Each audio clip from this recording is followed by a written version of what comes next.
Bonjour. Dans notre beau pays, à chaque fois qu'on parle de pêche verticale, tout le monde reprend encore perche à la dandine.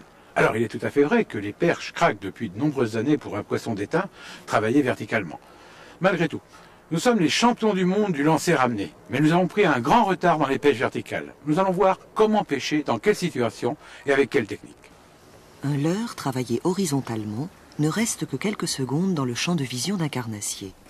Dans ces conditions, il lui est bien difficile de se saisir d'une prétendue proie ramenée à vive allure.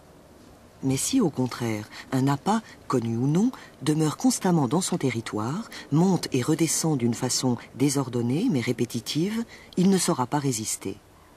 Même s'il n'est pas tenaillé par la faim, énervé et agacé, il finira par sanctionner d'un coup de gueule énergique cet intrus.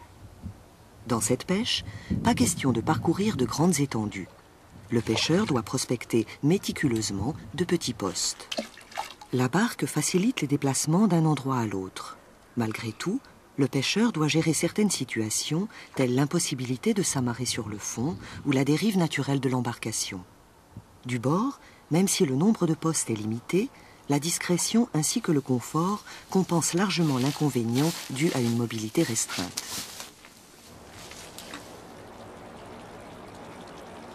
Quand les temps sont difficiles, en automne et en hiver, les carnassiers peuvent rester de longues journées apathiques dans une fosse ou au cœur d'un obstacle. Bien qu'ils semblent inactifs, ils conservent leur instinct territorial qui, bien exploité par le pêcheur, aboutit à les faire réagir. En rivière, leurs repères hivernaux sont le plus souvent les secteurs où les crues ont déposé des amas de branches et de débris divers. Ils se dirigent également vers tous les postes profonds situés dans les zones calmes, à l'abri des courants. En canal, les berges abruptes telles que pales-planches, piles de ponts et abords des ouvrages d'art sont squattées. En étang, les herbiers aquatiques, avec quelques rares trouées, retiennent leur attention. En lac, les falaises et toutes les cassures donnant sur des plateformes situées à une profondeur entre 15 et 20 mètres attirent l'ensemble des carnassiers. Il est possible de distinguer trois techniques dans les pêches verticales. La première utilisant des leurres. Alors il peut s'agir d'un leurre souple monté sur une tête plombée, d'une cuillère ondulante ou d'un poisson nageur de type rattling. La deuxième technique consiste à utiliser un poisson mort qui va être monté sur un hameçon triple, la tête en bas. Et la troisième technique, pour ceux qui souhaitent attraper un petit peu tout ce qui mord, est la dandine au vert. Quand la hauteur occupée par le carnassier recherché est clairement identifiée, la meilleure action consiste à faire du surplace. Parmi tous les leurres adaptés à la pêche verticale, le poisson nageur Rattling Rap occupe la première place. L'absence de bavette, la position de l'anneau de fixation et son corps creux où résonnent des billes le rendent incontournable. Quant à l'animation, enchaîner des tirées et des redescentes afin d'imprimer au leurre des déplacements chaotiques. Ce comportement imprévisible lors des tractions, tantôt à gauche, tantôt à droite, renforce son aspect attractif.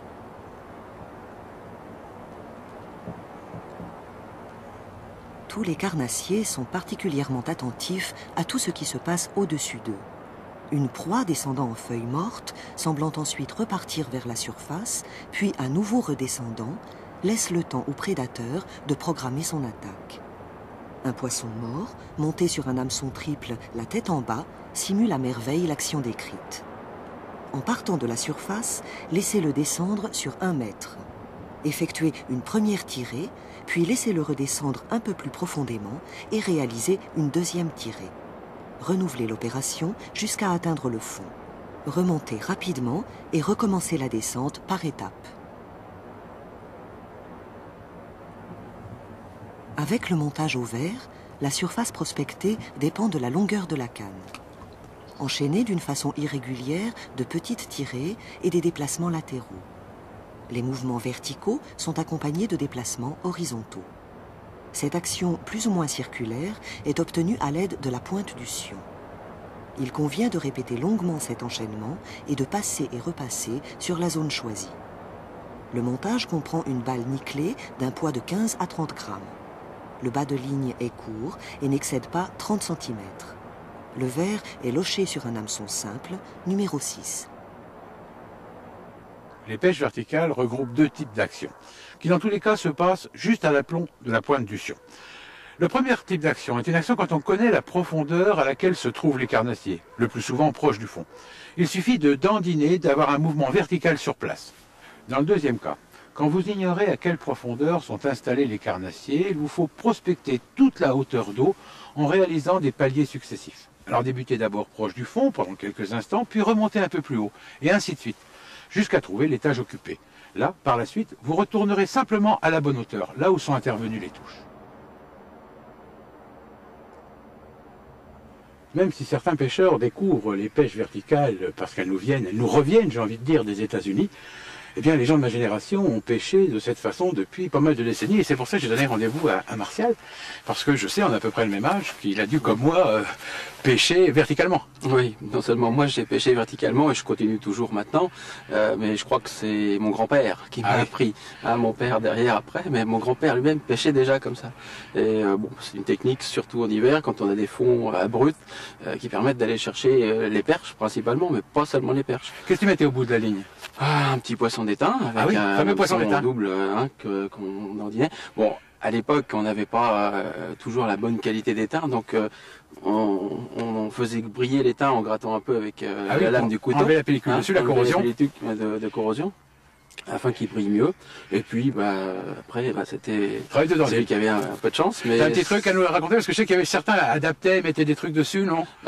Sur le double ou le triple, ça dépend du poisson d'étain, on arrivait à rajouter des petits lombrics des petits vers de terre. pour que ça soit attractif, qu'il y ait l'agressivité de la perche qui soit stimulée par le brillant, mais aussi quelque chose à manger, les n'aiment pas, d'accord, les gloutons. Et c'était que pour la perche ou t'as fait d'autres prises avec ça? Non, on a fait aussi des brochets. Ah, le brochet. Des beaux brochets même des fois. D'accord, par grand froid. Oui, en principe. C'est surtout une pêche d'hiver. Ouais.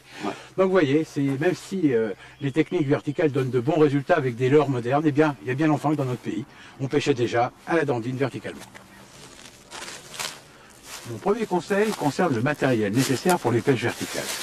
Il faut utiliser une canne de 3,50 m à 5 m d'action semi-parabolique ou parabolique. Vous utiliserez un moulinet avec un frein bien réglé, garni d'un 30 centième fluo. Dans tous les cas, il faut vous préparer à un sérieux combat parce que les postes sont très souvent encombrés. Dans ce type de pêche, la touche la plus classique est un ressenti d'une lourdeur, un petit peu comme un accroc. Alors le pêcheur a tendance à croire que le poisson est piqué au bout à l'hameçon. Malheureusement, il oublie de ferrer et le poisson se décroche dans les premières secondes. Alors il vous faut ferrer, d'ailleurs plutôt 2 fois qu'une. Mon dernier conseil concerne la réglementation. Tous les poissons capturés doivent être piqués à l'intérieur des mâchoires. Alors la pêche verticale ne doit pas être le prétexte à des harponnages. S'il vous arrivait accidentellement de piquer un poisson autrement, vous êtes dans l'obligation de le relâcher immédiatement. Vérifiez également que l'espacement entre les pointes de vos hameçons triples ne dépasse pas 20 mm. La pêche verticale des carnassiers est une carte supplémentaire à jouer dans le jeu du pêcheur, surtout quand les conditions sont difficiles.